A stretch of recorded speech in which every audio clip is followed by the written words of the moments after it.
Nah, orang inilah yang akan menghancurkan Ka'bah. Beliau bernama Dzu Swakotain. Beliau berasal dari Hambasyah atau saat ini adalah negara Ethiopia.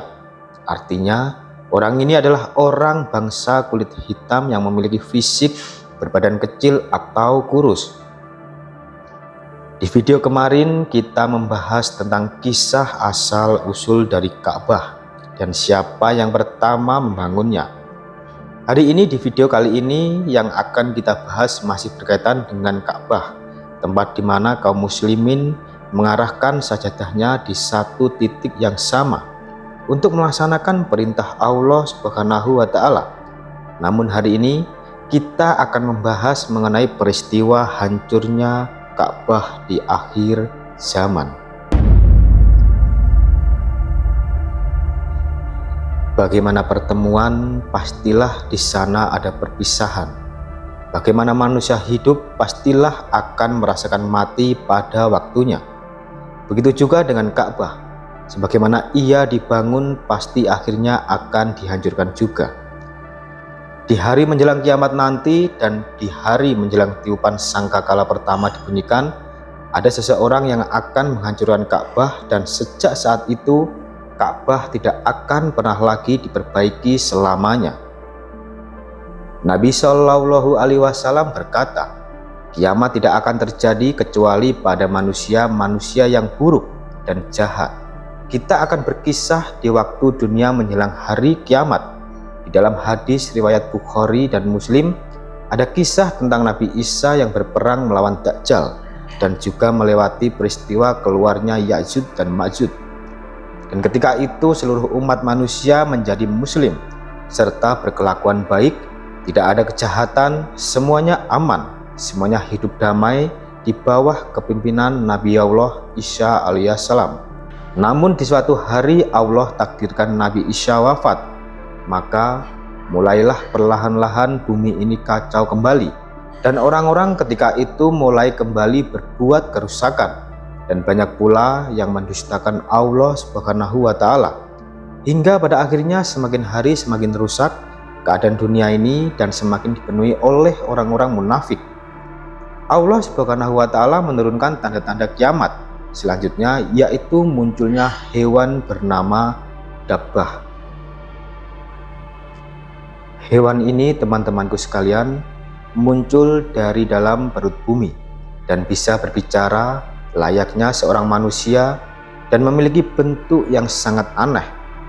Ibnu Abbas radhiyallahu anhu pernah berkata, Ad-Dabbah adalah hewan yang memiliki rambut dan bulu yang memiliki semua warna dan memiliki kaki di tubuhnya. Dabbah ini, teman-temanku sekalian, bentuknya sangat menyeramkan. Ia bertanduk dan di antara kedua tanduknya ada suatu jarak yang cukup untuk diduduki orang. Artinya binatang ini punya postur tubuh yang sangat begitu besar. Ada juga dari Ibnu Zubair radhiyallahu anhu meriwayatkan, telinganya adalah telinga gajah, tanduknya adalah tanduk kijang, panggulnya adalah panggul kucing, kakinya kaki unta, ekornya ekor kambing, dan di antara sendi-sendinya berjarak 12 hasta atau 540 cm. Cukup mengerikan, bukan? Jika ini kita bayangkan bentuknya. Nah, Dabbah ini tugasnya ketika itu adalah menandai atau menstempel kepada orang-orang beriman maupun orang-orang yang tidak beriman.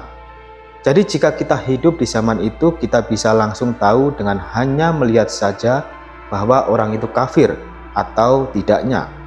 Sebagaimana ada tanda di orang tersebut, artinya tugas Dabbah ini adalah memberikan tanda pada manusia sebagai pembeda atau orang beriman dan orang kafir. Setelah kemunculan Dabbah, tanda-tanda kiamat selanjutnya adalah akan terjadi gempa di mana-mana secara berkelanjutan, dan setelah itu terjadi akan muncul api dari kawah Aden yang sekarang ada di Yaman Utara.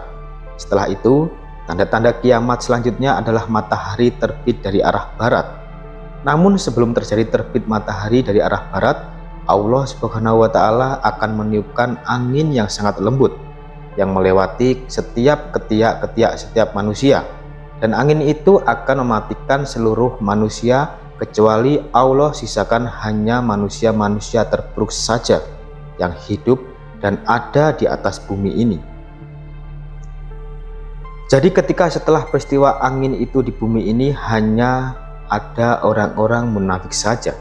Allah sisakan orang-orang yang berakhlak buruk, dan orang-orang inilah yang akan menyaksikan kiamat terjadi, karena orang-orang beriman sudah dimatikan semua sama Allah di peristiwa angin tadi. Sobat Zazirah Pangestu yang dimuliakan Allah, sebagaimana para ulama mempertemukan antara dalil-dalil mereka, mengatakan bahwasannya pada saat orang-orang beriman itu sudah meninggal semua dan hanya ada orang-orang yang kufur di atas muka bumi ini, dan akhirnya wilayah Ka'bah dan Masjidil Haram pun tidak ada yang mengunjunginya, karena yang lalu lalang di muka bumi ini cuma orang-orang kafir saja. Jadi ketika itu Ka'bah ini tidak ada yang menjaga, bahkan sama sekali tidak ada yang peduli. Dan ketika kondisi ini terjadi, maka datanglah satu orang yang mendapat julukan Dzu Dzulkhotain. Nah, orang ini yang akan menghancurkan Ka'bah. Beliau berasal dari Habasyah, atau saat ini adalah negara Ethiopia. Artinya, orang ini adalah orang bangsa kulit hitam yang memiliki fisik badan kecil atau kurus, dan memiliki kaki agak bengkok dan punya betis yang sangat kecil. Nah, orang inilah yang akan menghancurkan Ka'bah. Dia datang membawa sekop dan linggisnya ke Ka'bah, maka ia mulai menghancurkan Ka'bah dengan mencabut batangnya satu persatu hingga rata.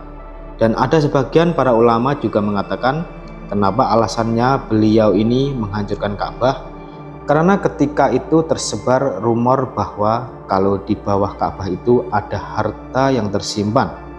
Makanya dia bawa sekop dan linggis. Mungkin fungsi linggisnya itu untuk mencokel satu persatu bata Ka'bah. Sementara itu sekop digunakan untuk menggali tanah di bawah Ka'bah itu. Ketika peristiwa pengerusakan Ka'bah oleh orang ini, ketika itu orang-orang di sekitar tidak ada yang peduli. Ya, karena hanya ada orang kafir saja yang hidup. Kalau masih ada orang beriman, pastilah akan diperangi orang ini. Peristiwa ini akan terjadi terakhir sebelum terbitnya matahari dari barat. Jadi itulah kisah tentang Ka'bah di akhir zaman. Semoga kisah ini bermanfaat. Lebih dan kurangnya mohon dimaafkan. Yang benar datangnya dari Allah Subhanahu wa Ta'ala. Kesalahan atau kekeliruan itu datangnya dari saya pribadi sebagai manusia biasa. Sampai ketemu di kisah-kisah seru yang penuh makna selanjutnya. Saya akhiri. Wassalamualaikum warahmatullahi wabarakatuh.